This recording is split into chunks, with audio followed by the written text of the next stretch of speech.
Assalamu alaikum wa rahmatullahi ta'ala wa barakatuh, everyone.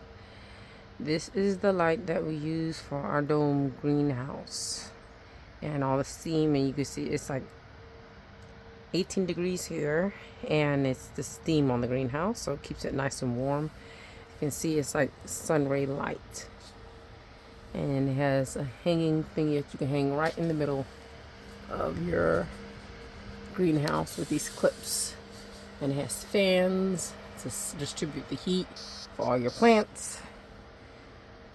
This thing works great. It's very, very bright. It's like having the sun in your greenhouse.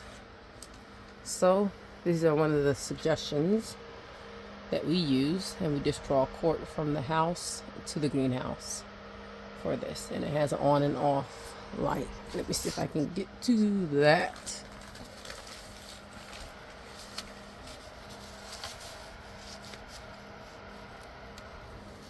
And then turn off.